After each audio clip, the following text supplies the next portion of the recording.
Dawg House Podcast is back. Got a huge matchup with an old friend from the show, Tennessee Tony. How you doing today? Good, man. Glad to be back. Yeah, man. So we'll also make sure to like, subscribe, share the Dawg House Podcast. Had some great responses last week. Well, first off, we'll go jump into Georgia. Lackluster performance against big Austin P. I still don't know where these guys are from. I thought it was like in Austin, Texas, but I believe it was a smaller school. I should probably know that. Yeah, I think it's in Tennessee, isn't it? Yeah, I should probably know that. Austin P. Yeah, I think so. But yeah. To me, first off, Georgia did struggle 28-6. I guess what everybody jumped on, of course, was the Georgia going in 5 times from the 1 was not a good look, and we ran out of time. I believe if Georgia would have gotten that score, 21-6, then we went into the weather delay, I think we would have been in better shape. But Gunnar Stockton did start out 10 for 10. We did get success running the ball, but I think it was 49 point spread, and they kind of just hung around. Not a good look, and I know Georgia's got their hands ringing. If I had to say positives, it would be the defense did look pretty good, held them 6 points, but everybody is on. Gunnar Stockton sucks. He's not a good quarterback. He's dinking and dunking. And I know some of my friends are high on the Ryan Puglisi kid who has a cannon from an arm, but Kirby's always going to go with his guy. And, of course, everybody's on the blame Mike Bobo and Stacy Searles. But if I had to say some positives is Dwight Phillips Jr., number 20, Colin Peanut, is very explosive. Nate Frazier had a fumble. London Humphreys had a fumble. And we're just dinking and dunking and no explosive plays. I don't know if that's by design, showing a vanilla game plan, but we are nervous as Georgia fans heading into Tennessee. Anyway, what's your thoughts? I didn't know if you watched that game. 2-hour rain delay. It was a long day for Georgia. Yeah, I saw bits and pieces of it, and of course, watching the highlights and so forth. But I think it's typical Georgia. First year, I think the offense will come around. The defense is always a strong point. That's what concerns me about this weekend. But, think about, watching some of the clips that I saw, it looked like DBs were playing way off, giving Gunnar those, those short out routes and so forth, not throwing the deep ball much. But, that'll definitely have to change Saturday a little bit. Yeah, and I will say, I'm always listening to Dog Nation Daily, and I'll say Aaron Murray, who we all know is former Georgia Bulldog. I think he was at like a Knoxville or Tennessee, some type of touchdown meeting. Anyway, he was very negative on Georgia, just how Gunnar Stockton is. He said, hey, he could be a good quarterback, but he's has a short release and wasn't really excited. And he said Georgia fans should be very alarmed. So I thought it was kind of interesting. I know he's kind of being more national media, but that was interesting. And I know who's the Fox guy? Joe Platt. Yeah, he was didn't talk really great. So anyway, the media is kind of down on Georgia, but we've heard this before, but I thought they were really, I don't know if that's bulletin board material, but I'm trying to listen to everything. That's kind of interesting. No, I think that's interesting. I think what was a big point of the national media in Vegas is the line drop so much. That's right. I think that maybe change some perception in the national media, looking at the spread and so forth. But it's really hard to say this early in the year. I mean, as far as Tennessee goes, I'm happy with how they played in the first 2 games. But again, you got to take it with a grain of salt. The competition we played, some highlights. I think Aguilera is a lot better in this offense than Joey is. So Joey's a lot better than Nico is, I should say. And he's not scared to throw the ball, downfield. And has a better accuracy on it. I know the first pass he threw against Syracuse that we threw a touchdown, and I think it was to was it Brazil who caught that? But it was right over the middle. They were playing cover 2.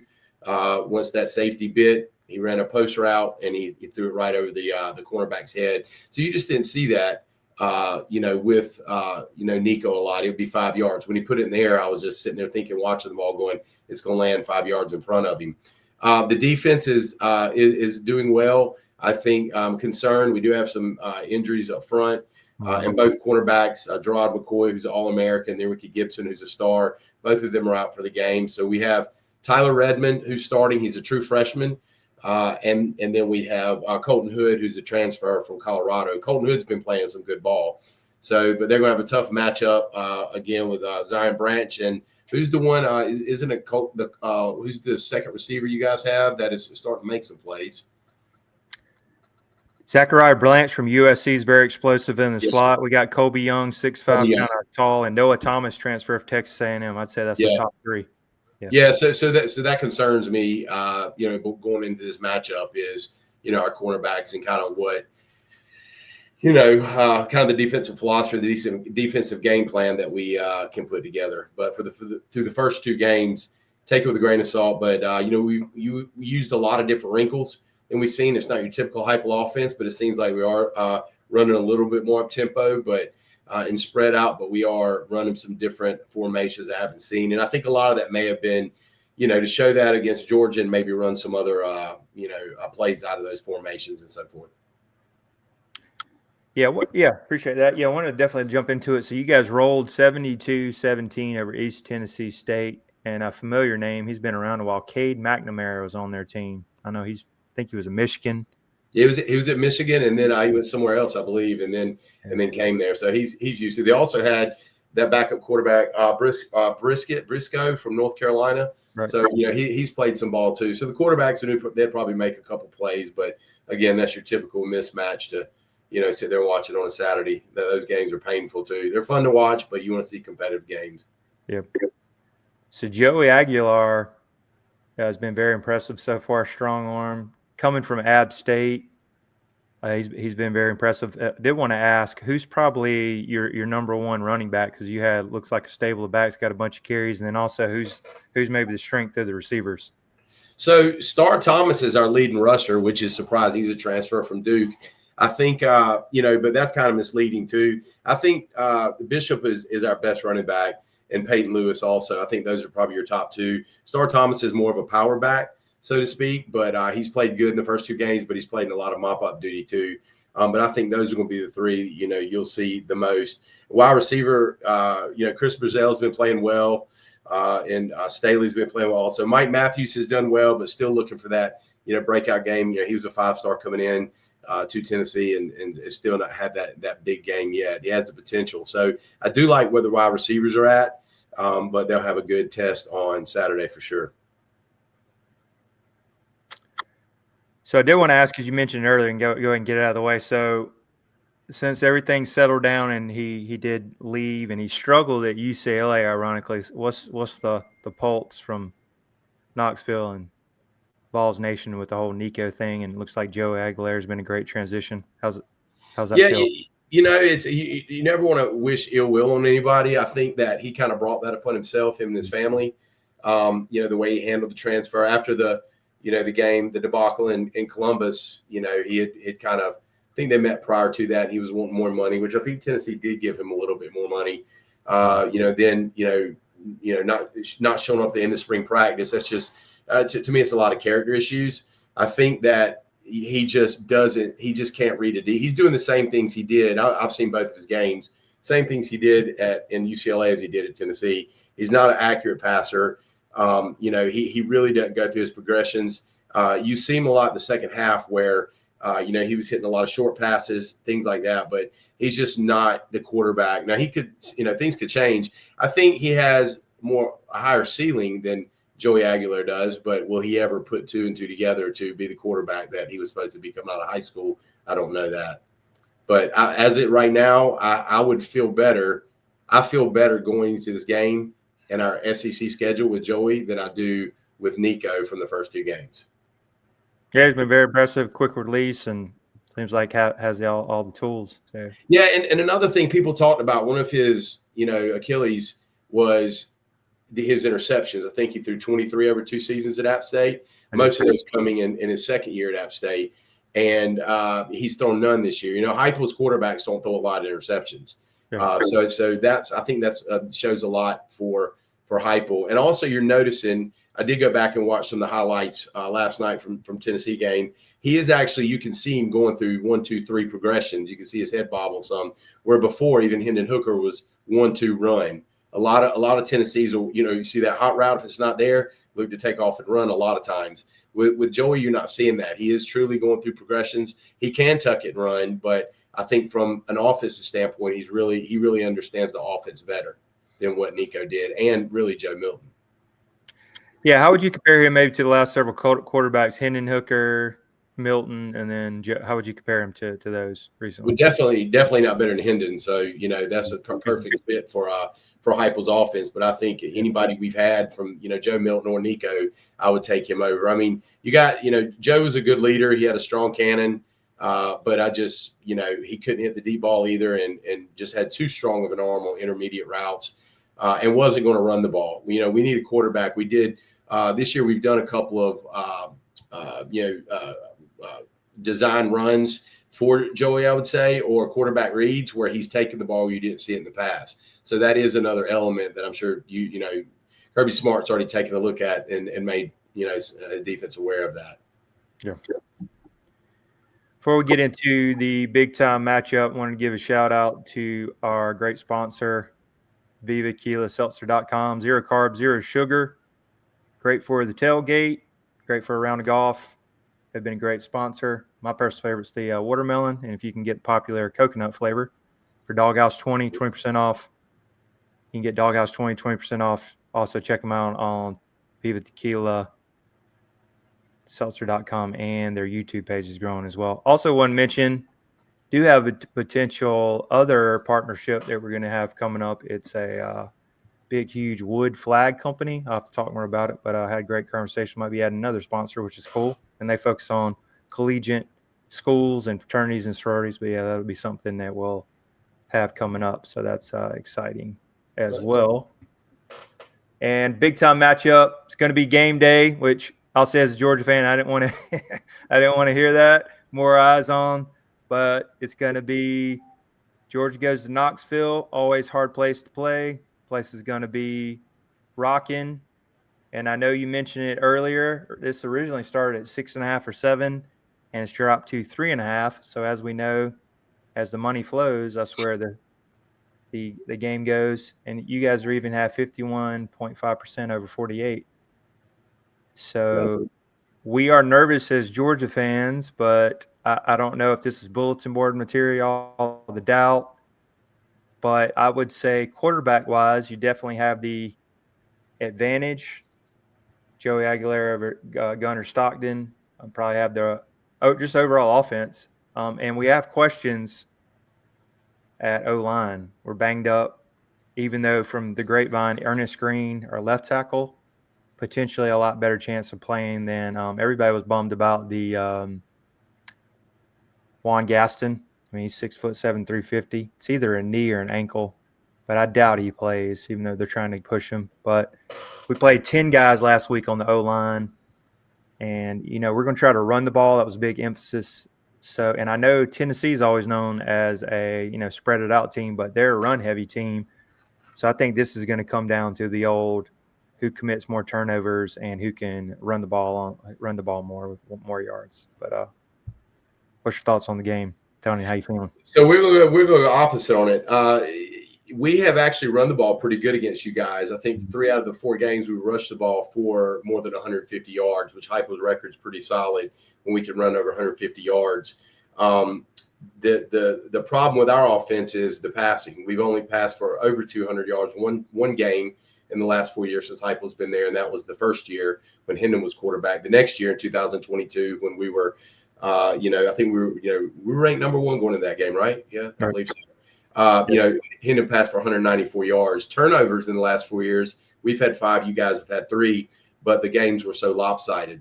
I think that the biggest my keys to the game, I believe, are not even the running game, because I think both teams will run the ball okay. It's if we can, if Gunnar can hit some plays. Some deep shots, some explosive plays. I think that's going to change the dynamics. I'm okay actually with him dinking and dunking us a little bit and not letting them explosive plays and kind of putting the game in his hands. So I do want us to stop the run. I don't want to come out and see Heupel playing press man against the wide receivers. I don't think he will with the youth we have, but we'll definitely have to scheme it up. And we have to get pressure on him with our down four. And we've got some banged up people on the defensive line. Offensively, David Sanders, who is our 5-star top recruit from last year, he's still, what I hear, how they are with injury reports, you really don't know. And we still don't know what really happened to him right on from he was supposed to play and then got banged up the first week of practice. But our offensive line has played well. But, again, they're going to see looks and pressures and schemes from Kirby they hadn't seen yet, and that concerns me with the whole team. Yeah, definitely hearing on all that. And then how do you feel about coming into – I know we've been an Achilles heel for you guys, winning 8 straight and holding you guys to 17 or less. Well, how are you feeling coming in this compared to the other seasons? Any optimism more than usual? What's the pulse? Because we're nervous over here, to be honest. Nobody's shooting their mouth off. I think at this point in the season and the competition that we both played, I think we really don't – at this point, really don't know what we have. I mean, I think the first 2 games for both of us are actually kind of like scrimmage practice games, and this one you're really going to see what you got. I think that with myself and my pulse, at the beginning of the year, I chalked this down as a loss on how we would finish the season. I didn't give us a chance to win it, but I do give us a chance now. I think that you guys have some things to fix. I think you're doing some things well, but have some question marks, which is you're not used to that. I think Georgia fans have gotten a little spoiled too, and rightfully so. Being coming out and Caesars dominating from the get-go. But I think that, it's going to be a good game. I feel good about our chances to play in the game, but the outcome not so sure about as years in the past. All right, Tony, so we're going to put you on the Budweiser hot seat as usual. It's 3.5 points. What's your score prediction for the big Georgia versus Tennessee? I wanted something else I heard. This is the earliest since 1995 or 6 they've actually played. Mike Griffith reported that earlier. I thought that was interesting.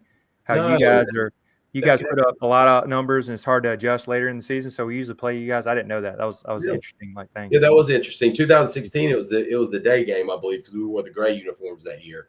That's right. Speaking of that, any jersey changes? I don't know yet. I mean, I'm not too big fan of our smoky gray this year. I hope we don't pull those up Saturday. I kind of want to see the traditional orange versus your white and grays like it used to be. Our classics versus you guys. So we'll see. I think the atmosphere is going to be great too. Oh, yeah. Like you said, game day, the crowd's going to be loud. So I think that's going to play in some factor too. But game predictions on it. Like I said, if you would ask me at the beginning of the season, I wouldn't have said this. I think it's going to be close, but I still think Georgia's going to pull it out. And my reasoning is we don't know much about the teams to this point, in my opinion. I watch a lot of Tennessee football, and the teams we played, like I said, it's just, take it with a grain of salt. But I have to go back and look at how we've played against Kirby's defenses. He's still got talent there. He still knows how to confuse a quarterback and get him to throw the ball where he wants him to throw it. And we've only averaged 12.5 points per game in 4 years against you guys. So I'm going to bump them up to 17, and I think it'll be close until you guys get a late score and win like 20. I say 28-17. So I may change my mind with my emotions as the week goes along, but I just don't see us. I just don't see Joey coming out his first start against a Kirby Smart defense, or his first big collegiate start against a Kirby Smart defense and winning the game. But, hey, the kid's a gamer, man. So what I've seen so far and how he's played before, so we'll see. Hope Tennessee Tony isn't trying to switch the juju and a swerve, as they say, 28-17. I'll take that, though. Yeah, mine. Well, hey, if you remember, if in 2022 I sat on the show, we had some other people on here at that time, but I predicted a big Tennessee win in Athens, when we went down there and passed the ball for 194 yards that day. So it's that was the big phone call to Stetson Bennett game. So but I picked them then. So maybe the reverse, me picking Georgia. That's right. Yeah, I'm gonna go how I feel. Of course, I'm always a little on the Larry Munson side and everything. I do trust Kirby with his history against Heupel. I think this defense is better than last year. It's not 2021 or 2022. I think we'll never see that. They're definitely athletic. That's the strong point. But I haven't, after last week, left a bad taste. I'm just not sold on Gunner. I do know that Kirby's loyal to him. But I mean, you're not going to put Ryan Puglisi in on the road in this environment. So you might just see a very safe, conservative, run the ball and dinking and dunking, but you got to take some shots. And when I heard that stat from last week, I didn't realize that supposedly with our loaded tight end room, first time since 2019, they didn't catch a pass. You have all this talent over there. Oscar Delp, Lawson Lucky, you got Elias Williams, who's 6'6", freaky freak. I know the kid, Babor, rolled his ankle really bad, gruesome injury. So got to go to them. Oscar Delp caught 2 touchdowns out of nowhere last week and really broke open that game. So I think you got to go to the tight end. And you got to take some shots with Colby Young, Zachariah Branch is a mismatch. You got to have more of this. And you can't just do bubble screens, dink and dunk. And you got to let him go through his progressions because that's what everybody was getting on Gunner about. So you got to be aggressive on that. And they're going to try to establish the run. But I'm going to go more of a rock fight. I'm going to go like 24-23. It might come down to even special teams. And if we can run the ball and less turnovers. We do have good special teams. Peyton Woodring is maybe all SEC. And we do have Thorson. I'm surprised came in and kicked some last week. He's really good coming off that knee injury. But I'm going to go 24-21. Late touchdown, hopefully win this. But this is going to be closer than usual just because I don't feel good at all about Gunner. But I like Kirby just with that defense and him with his pass coming into Knoxville. But we got to somehow try to get the crowd out because if you guys get rocking, man, and we hear Rocky Top, as you know, that's a bad sign. We could be in trouble. Yeah, a big start's going to be big, I think, for Gunner because if he gets the crowd into it, that could play into it. I am worried about the tight ends for sure. So that I was going to bring up my point. Tight ends have wreaked havoc against us. So you're going to have our safeties going to have to come in a lot with that. Our linebackers playing in coverage too. That's why we have to get pressure with our down forward. Also, and I think you guys have scored first in 5 straight games. So if Georgia fans, hey, if they score first, just gotta calm down. We'll be all right,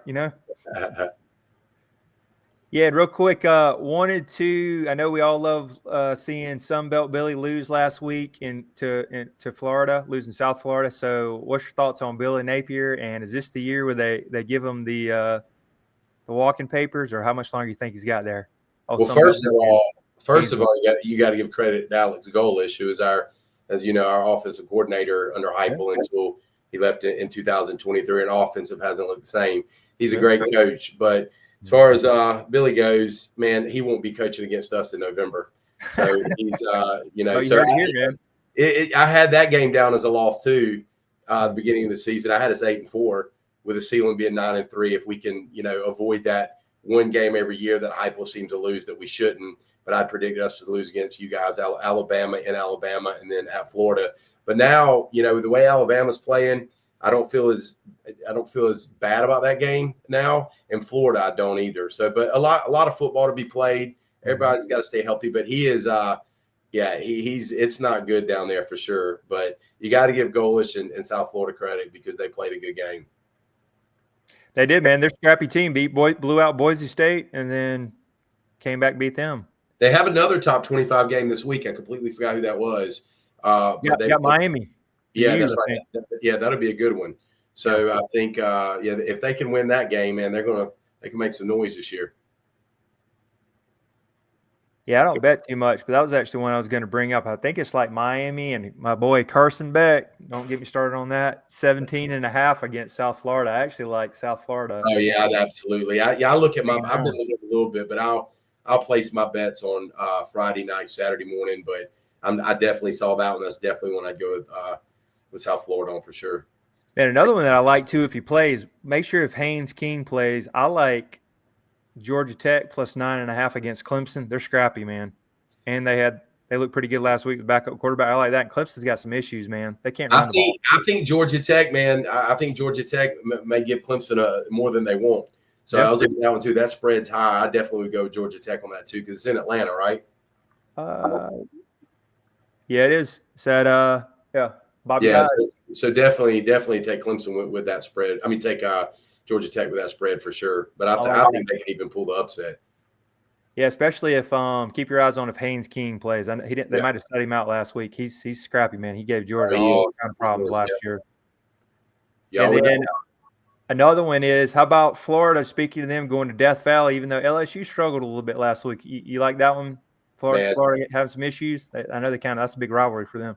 Yeah, it's going to be another L for Florida, no doubt. 7.5. Yeah. Another interesting is Texas A&M at Notre Dame. Notre Dame favored by 6.5. That one's interesting. Also, Notre Dame didn't play last week. They've only played once. That was kind of weird. I don't know if they had like a bye or something. Yeah, they did. So yeah, that one. That was a tough one because you haven't seen a lot of Notre Dame yet. A&M looks decent, so that one is going to be a harder one to determine. It is. I think if I had to go, that I'd probably go with A&M right now. But I think I'd go A&M on the points. Yeah, that's what I'm saying. Yeah. Yeah, man. It should be a great slate of games, and we'll know either way on our end at about 7:00. Yeah, I got to watch it at I'm gonna watch it in Nashville bachelor party, man. It's gonna be 2:30 kick there. It's gonna be weird. 2:30. Yeah. Obviously, last week we played 2:30 because of the rain delay. That was weird, or the rain change. Oh yeah. You never know about that. I haven't even looked at what the weather looks like this weekend yet, but I think it's gonna be in Nashville. It's gonna be nice. How far is I should know that. How far is Nashville? Nashville is probably about, I guess about. See, here's 4. So it's about 3 hours from. Okay, cool. So 3 hours or so. Yeah, man. All right, well, Tony, we appreciate you coming on again. Any way we can follow you on social media? Yeah. Tone _ TONE _ LOC _. That's it. Yes, sir. Yeah, man. Yeah, follow Tony on there. He posts some good stuff. Over 1,100 followers. Yep. He's also on Facebook too. Yep, Tony Butler on Facebook. Yeah, man. Appreciate you coming on. I hope it's a good game, as always.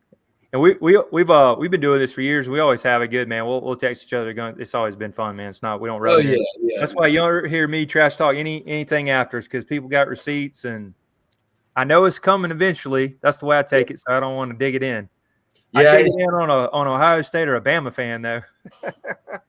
Man, yeah, it's it's been a lot of runs with you guys in Alabama, Florida over the past few years. That's been our Achilles tendon or Achilles heel, so to speak. But let's see if we change the momentum.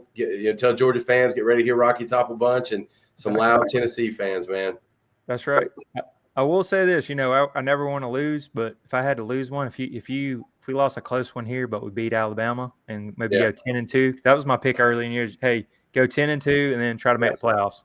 I'd be happy, because I just think one of these, this or Auburn was one of the ones I circled, and then just if we can just beat Alabama and then maybe that Texas game. But mine was 10-2. And if you give me 10-2 this year and just see what happens in playoffs, I'd be happy. That's kind of where I was looking at.